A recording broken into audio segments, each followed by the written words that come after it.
flames danced against the temple walls at Honnoji, painting shadows that flickered like demons across the courtyard stones. It was the morning of June 21st, 1582, and the man who had dreamed of unifying all of Japan lay dead, his vision seemingly buried beneath the ashes of betrayal. Oda Nobunaga, the ruthless visionary who had crushed countless enemies and torn down the old order, had fallen not to an army or a rival clan, but to the treachery of one he had trusted, Akechi Mitsuhide. But 200 miles away, racing through the mountain passes of western Honshu, another man received word of his master's death. His name was Toyotomi Hideyoshi. Though born a peasant with no family name at all, at that moment, covered in the dust of forced marches and consumed by a fury that would reshape a nation, he made a vow that would echo through history. This was not merely about avenging a fallen lord. This was about completing an impossible dream, about taking the fractured pieces of a bleeding country and forging them into something magnificent and whole, and how one man's quest for justice became the hinge upon which Japan's future turned. You're listening to The Crow's Tales, and this is Hideyoshi's Revenge.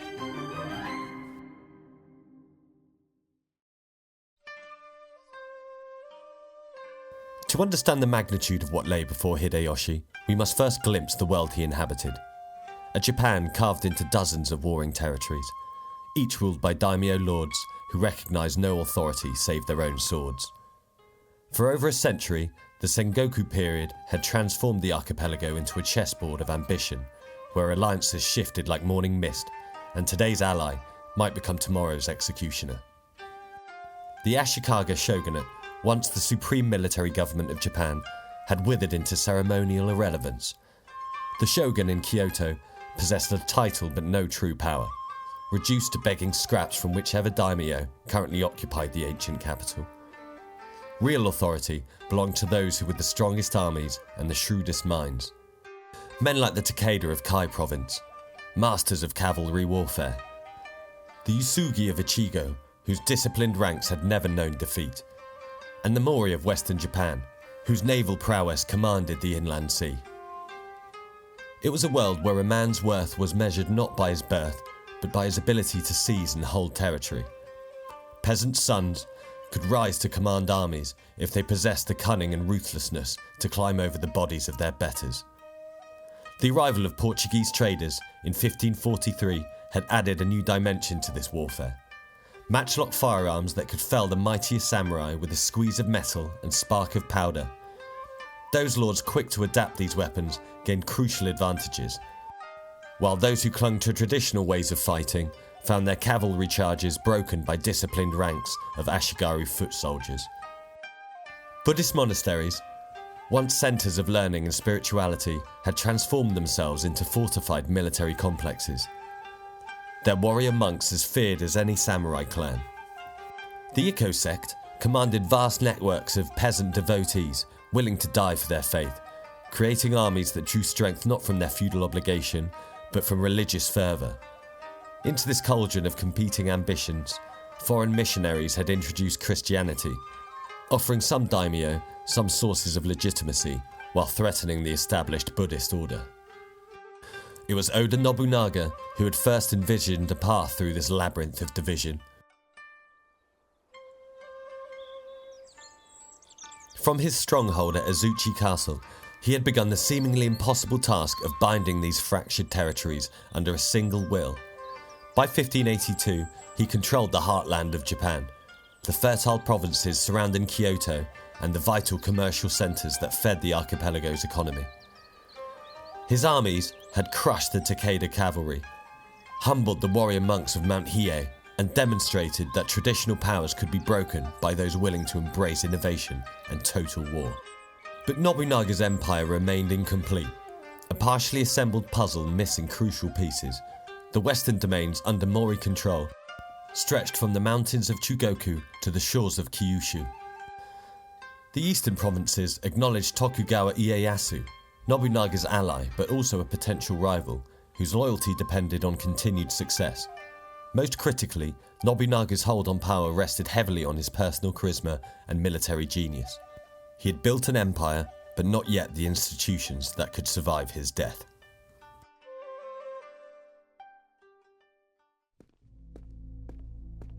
The morning mist clung to the rooftops of Kyoto as Oda Nobunaga made his way through the ancient capital's narrow streets towards Honnoji Temple. June in the old imperial city brought oppressive humidity that seemed to press against the very souls of its inhabitants. But Nobunaga moved with the confident stride of a man who had bent a nation to its will. He travelled with only a small retinue, a handful of servants and guards, nothing that would suggest the presence of Japan's most powerful warlord. This apparent carelessness was typical of Nobunaga's character. He possessed an almost supernatural confidence in his own ability. Born from decades of victories that had elevated him from minor lord in Owari province to the master of central Japan, the man who had crushed the mighty Takeda clan, who had burned the monasteries of Mount Hiei to ash, who had introduced revolutionary military tactics that rendered traditional samurai warfare obsolete. Such a man might be forgiven for believing himself beyond the reach of mortal enemies. But confidence, even justified confidence, could become its own weakness. As Nobunaga settled into his temporary quarters at Honnoji, he remained unaware that 13,000 of Akechi Mitsuhide's troops were moving through the pre-dawn darkness towards the temple complex. The very isolation that had allowed him to move freely through Kyoto had made him vulnerable, cut off from the main body of his forces.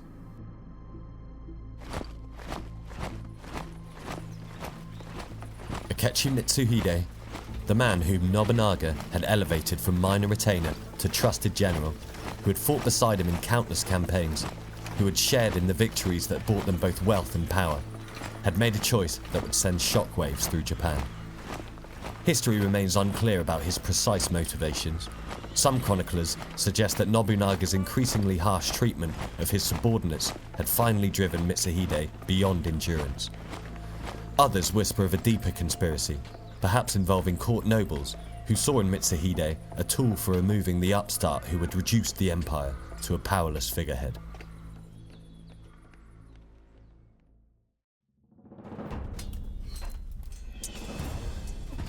What we know with certainty is that when the first arrows began to fly in the temple courtyard, Nobunaga understood immediately that the final battle had arrived.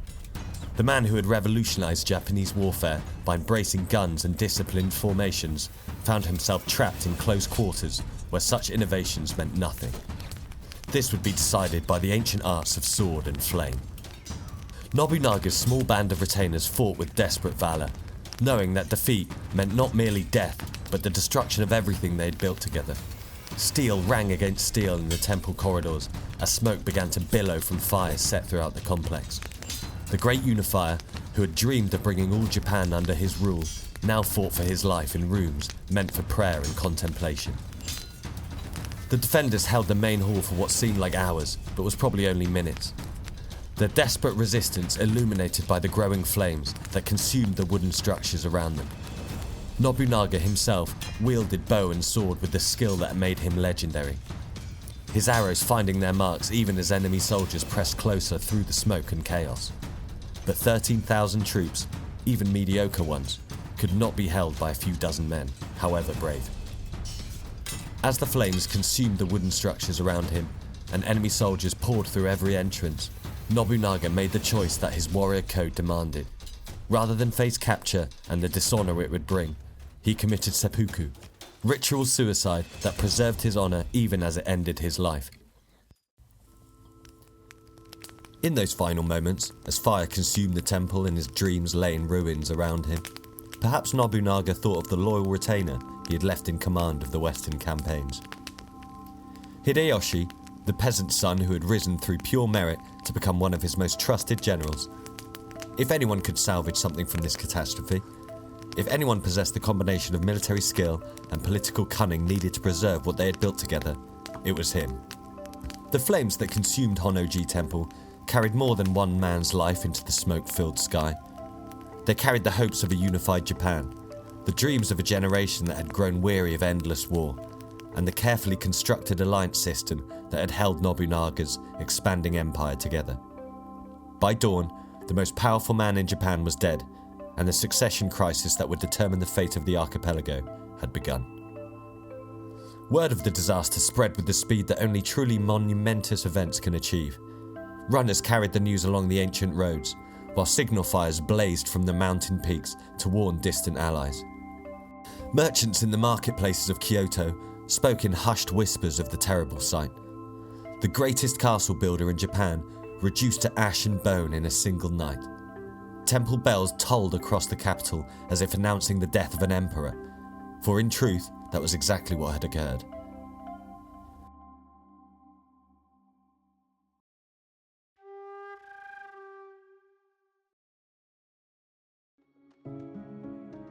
"200 miles away from the smoking ruins of Honnoji, Toyotomi Hideyoshi received news that would transform him from loyal retainer into claimant for supreme power.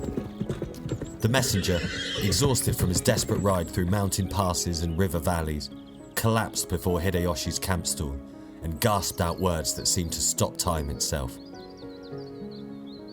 Nobunaga is dead. Mitsuhide has taken Kyoto. The empire burns. The silence that followed was profound, broken only by the distant sounds of an army at rest. The whinny of horses, the conversation of soldiers around their cooking fires, the everyday sounds of a military campaign that had suddenly become irrelevant. Hideyoshi's officers watched their commander's face, searching for some sign of how they should react to this impossible news. The man who had seemed untouchable, who had appeared destined to unite all of Japan under his banner, was gone. But if they expected to see despair or confusion in Hideyoshi's expression, they were disappointed. Instead, they witnessed something far more dangerous: the crystallization of absolute resolve.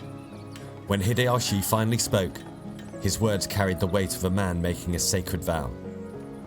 "Akechi Mitsuhide has murdered our lord and master. This cannot stand. This will not stand."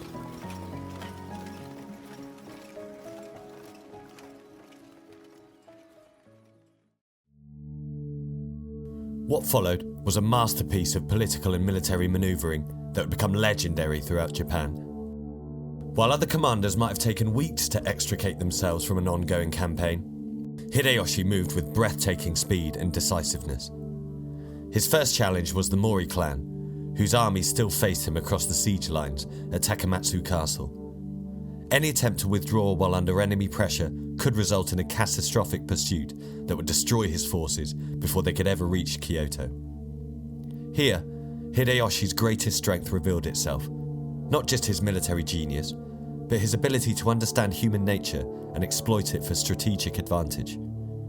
Rather than attempting a fighting withdrawal, he opened secret negotiations with the Mori leadership. The message he sent was both simple and profound. Nobunaga was dead, the old order was collapsing, and wise men would position themselves advantageously for whatever came next. The Mori, who had been fighting a desperate defensive campaign against superior forces, suddenly found themselves offered an unexpected opportunity. Hideyoshi proposed not victory or defeat, but a strategic pause, an end to the hostilities that would allow both armies to respond to the crisis engulfing Japan. For the Mori, this meant survival and the chance to emerge as power brokers in whatever new configuration emerged. For Hideyoshi, it meant the freedom to march east with his entire army intact. The negotiations were completed with stunning speed, hammered out in a single day of intense diplomacy. Treaties that might normally require months of careful protocol were signed by lamplight as Hideyoshi's officers prepared for what would become known as the Great Return. A forced march that would cover 200 miles in an impossibly short time, and arrived in the Kyoto region before Mitsuhide could consolidate his position. But speed alone would not be enough. As his army prepared to move, Hideyoshi crafted the perfect narrative that would legitimize his claim to leadership. He was not rebelling against the rightful authority. He was the loyal retainer avenging his murdered lord. He was not seeking power for his own sake. He was preserving the legacy of the great unifier against those who would return Japan to chaos. Every message sent ahead to potential allies emphasized this theme. Hideyoshi represented continuity and stability, while Mitsuhide embodied treachery and disorder. The march itself became an epic of endurance that would be remembered for generations. Soldiers who had been fighting a siege campaign suddenly found themselves covering 30 miles a day through mountainous terrain, driven forward by their commander's unrelenting will and the promise of vengeance. They moved through the night when necessary, navigating by starlight and the distant glow of beacon fires. They forded rivers and climbed mountain passes that should have taken days to traverse, sustained by nothing more than rice balls and the absolute certainty that their cause was just. As the army moved east, it gathered strength like a storm drawing power from the very air around it. Local daimyo, who had remained neutral in the ongoing campaigns, suddenly declared for Hideyoshi, bringing their own forces to swell his ranks. By the time Hideyoshi's forces emerged from the mountains overlooking the Yamashiro plain, they had transformed from a regional army into a force capable of determining the fate of Japan. The vow made in that military camp 200 miles away was about to be tested in the crucible of battle.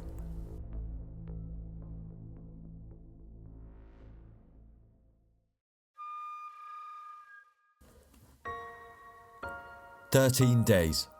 That was all the time Akechi Mitsuhide had been master of central Japan, when Hideyoshi's army appeared like an avenging storm across the plains of Yamashiro. 13 days to transform assassination into legitimate rule, to convince the powerful daimyo of the realm that the man who had murdered Nobunaga deserved their loyalty and support. 13 days that would prove woefully insufficient against the fury of Hideyoshi's advance.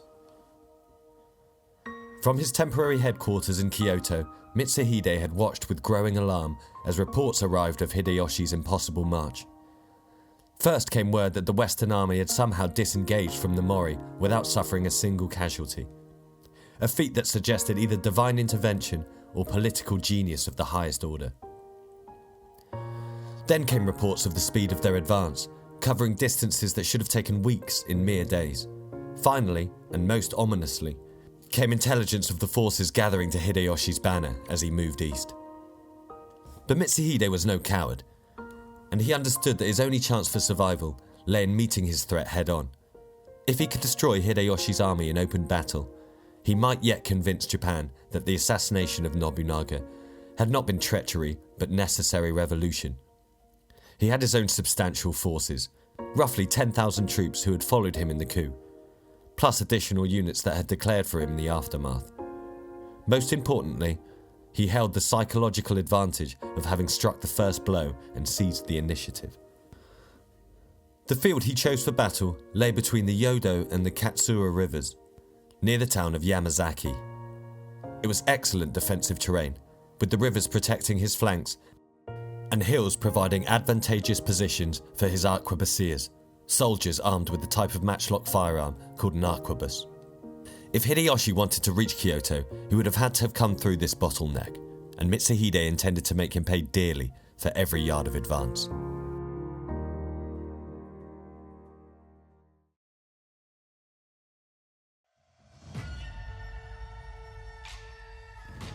As dawn broke on July 2nd, 1582, both armies could see each other across the morning mist that rose from the river valleys. Hideyoshi's forces, swollen to perhaps 40,000 men through the addition of allied units and volunteer ashigaru, deployed in the classic formation that had served Nobunaga so well. Disciplined ranks of pikemen supported by concentrated firepower from matchlock-armed soldiers. But there was something different about this army, something that went beyond mere military organisation. These men were not fighting for territory or wealth, or even survival. They were fighting for the memory of their murdered lord and the dream of a unified Japan that his death had threatened to extinguish. From the humblest foot soldier to the proudest samurai, they shared a sense of righteous purpose that transformed them from mere military units to instruments of divine justice. When they looked across the field at Mitsuhide's formations, they saw not fellow Japanese, but the enemies of everything they held sacred. The battle began with the roar of matchlocks as both sides opened fire across the valley floor. Clouds of white smoke billowed between the armies as lead balls whistled through the air with lethal precision. The sound was like continuous thunder, punctuated by the screams of wounded men and horses. Mitsuhide's forces, positioned on the high ground, had the initial advantage, their volleys tearing gaps in Hideyoshi's advancing ranks. But while Mitsuhide's forces fought competently, they lacked the unified will that drove their opponents forward. These were men who had followed their lord in an act of betrayal, and now they faced the consequences of that choice. Whatever their individual courage, they could not match the consuming fury of troops who believed themselves the instruments of righteous vengeance. Hideyoshi, mounted on his warhorse and resplendent in armour that gleamed like polished gold, was everywhere at once during the fighting. Unlike commanders who directed battles from hilltops, he rode among his troops, his voice carrying over the din of combat as he urged them forward. His physical appearance, small and often described as monkey-like by his contemporaries, might have seemed unimpressive, but his presence on the battlefield was magnetic. Soldiers who saw him riding through arquebus smoke and arrow flights felt their own courage multiply tenfold. The turning point came when Hideyoshi's allied forces, commanded by his trusted lieutenants, executed a coordinated assault on Mitsuhide's left flank. These were men who had served under Nobunaga for years, who understood the innovative tactics that had made their former lord invincible. They brought discipline and experience that transformed what might have been a chaotic melee into carefully orchestrated destruction of enemy resistance. The assault began with a devastating volley from concentrated matchlock units that worked their way forward around the enemy flank under the cover of morning mist. When the smoke cleared, entire sections of Mitsuhide's line had simply vanished, replaced by heaps of bodies and the groans of the wounded. Before the defenders could reorganize, waves of Ashigari pikemen crashed into the gaps, their long spears forming an impenetrable hedge of steel that drove deep into the enemy formation. As his line began to collapse under the coordinated assault, Mitsuhide faced the terrible realization that his gamble had failed. The loyalty he had hoped to inspire through bold action had never materialized, while the opposition he had thought to overwhelm through surprise had proven far more formidable than anticipated. But still, he fought on, perhaps hoping that personal valor might yet salvage something from the wreckage of his ambitions.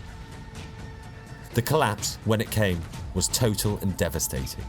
Samurai who had followed Mitsuhide in expectation of reward found themselves fleeing for their lives as Hideyoshi's troops swept across the battlefield like a tsunami of steel. The retreat became a rout as discipline dissolved and individual survival became the only consideration. Men threw away weapons and armour to flee faster, abandoning fallen comrades and the banners they had followed into battle. Mitsuhide himself, wounded and separated from his remaining followers, attempted to escape through the surrounding hills. But there was nowhere to run in a Japan where Hideyoshi's authority was spreading like wildfire. He was eventually cornered and killed by peasant soldiers who probably never realized they had struck down the man who had murdered Oda Nobunaga. His head was brought to Hideyoshi as proof that the arch-traitor had paid the ultimate price for his betrayal. As the sun set over the field of Yamazaki, carrion birds circled overhead while Hideyoshi's troops moved among the fallen, collecting weapons and seeking wounded comrades. The battle had lasted less than a day, but its consequences would echo through Japanese history. In crushing Mitsuhide so completely, Hideyoshi had done more than avenge his lord's death. He had established himself as the heir to Nobunaga's legacy and the man best qualified to complete the unification of Japan.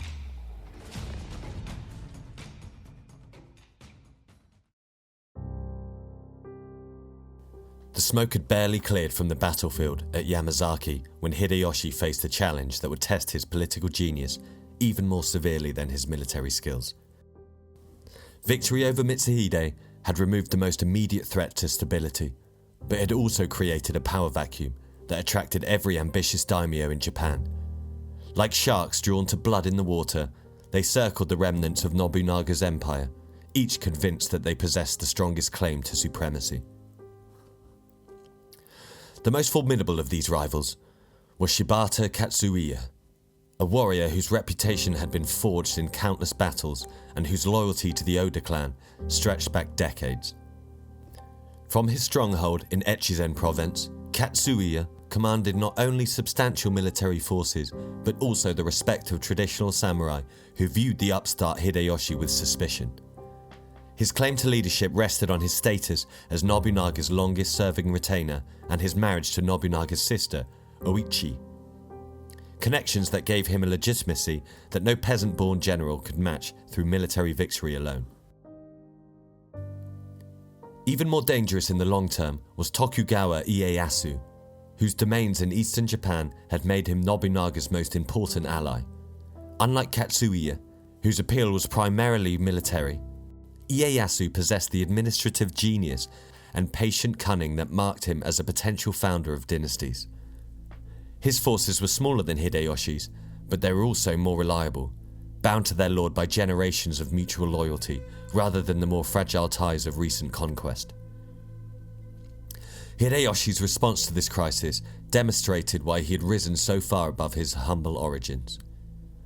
His first masterstroke was the manipulation of Nobunaga's funeral arrangements. By taking personal responsibility for honouring his dead lord with unprecedented magnificence, Hideyoshi positioned himself as the chief mourner and therefore the primary heir to Nobunaga's legacy. Most cleverly, he manoeuvred to place Nobunaga's infant grandson, Sanposhi, under his protection as the nominal heir to Oda's domains. But political manoeuvring alone could not resolve the fundamental question of military supremacy. That test came in the spring of 1583, when tensions with Shibata Katsuie finally erupted into open warfare. The confrontation centered on a mountain stronghold that controlled access between the northern provinces and the Kyoto region. The siege became a masterclass in the integration of military innovation with political strategy. While Katsuie's forces, trained in traditional samurai tactics, attempted to reduce the fortress through conventional siege methods, Hideyoshi demonstrated the lessons he had learned from Nobunaga about the revolutionary potential of disciplined firepower and coordinated assaults. His victory was complete and devastating. Katsuie, the veteran of 100 battles, found his forces shattered by an opponent who combined tactical genius with strategic vision. When Katsuie committed seppuku in his burning castle rather than face capture, he took with him the last hopes of those who believed that birth and tradition should triumph over merit and innovation. The immediate succession crisis was resolved, but Hideyoshi understood that the true test of his leadership would come in creating institutions that could survive his own eventual death, not least of which was the magnificent Osaka castle, allowing Hideyoshi to gaze across a realm that was slowly bending to his will. The great fortress, completed in 1583, rose like a mountain of stone and timber from the plains of Setsu province, its white walls gleaming in the sunlight like a promise of the order he intended to impose upon all of Japan.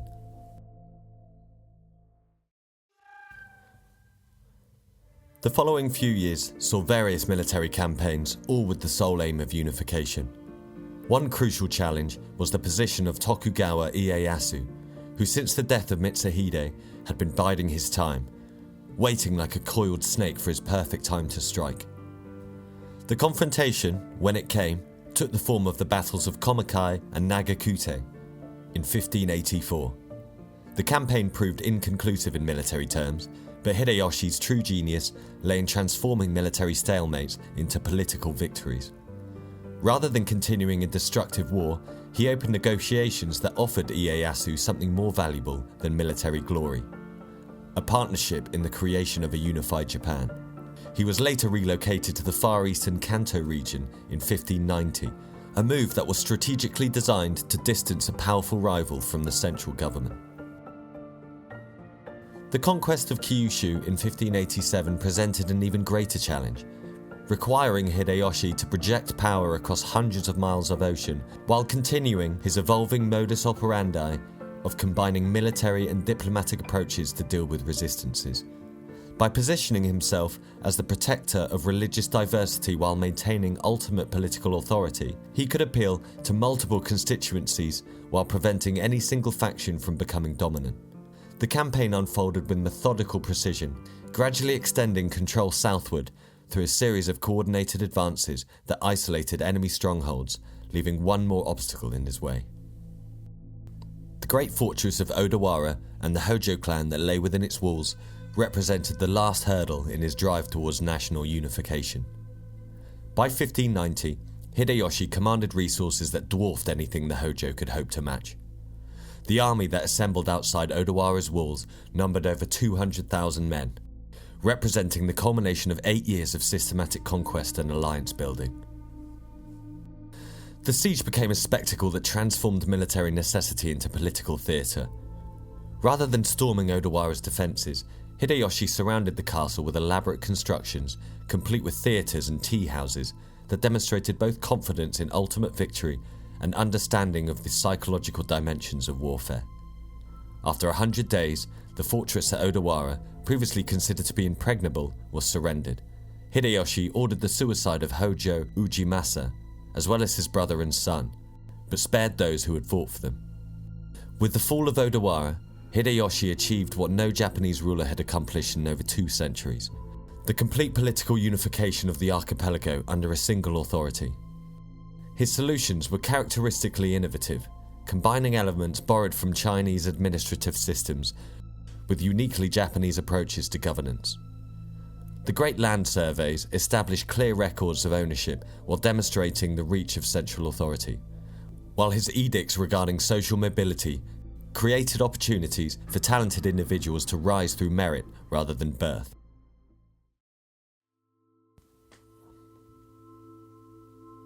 In the end, Toyotomi Hideyoshi's revenge transcended the personal and became something far greater than the sum of its parts.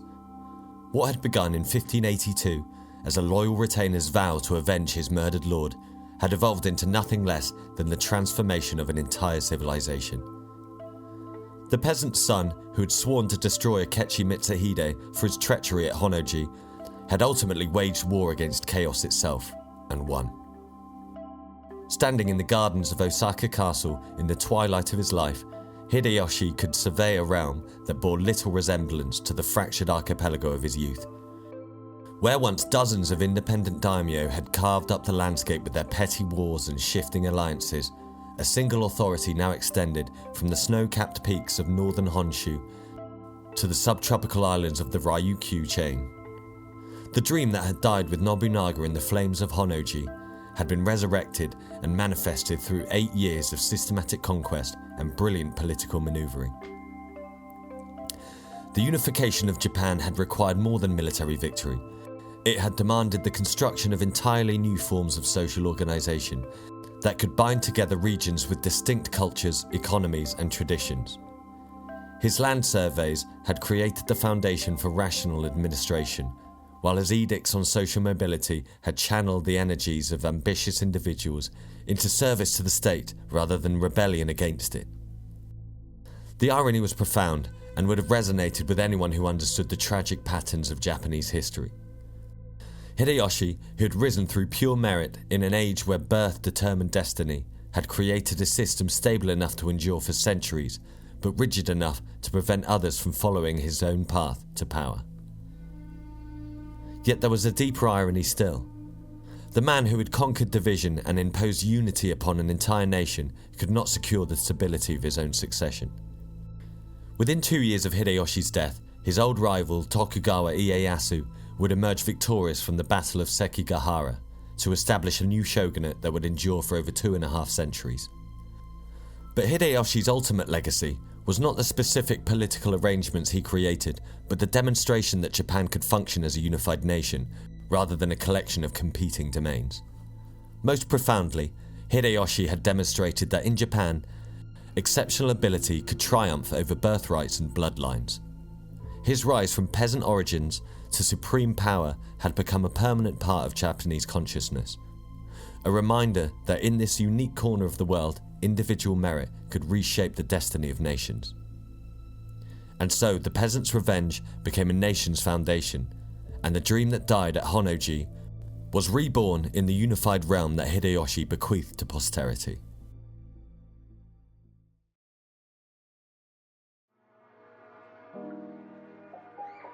Well then, there you have it. If you've watched this far and like what you've heard, then consider liking and subscribing. Also, you can hit the notification bell if you want to be notified of future stories. I release a new one every Sunday. As a new channel, this really helps not only push these stories in front of more of you lovely people, but helps reassure me I'm not just sending these off into the ether, never to be seen again. If you've listened this far and don't like what you've heard, then, you know, what on earth are you doing? Right then, off you pop. Thanks for listening.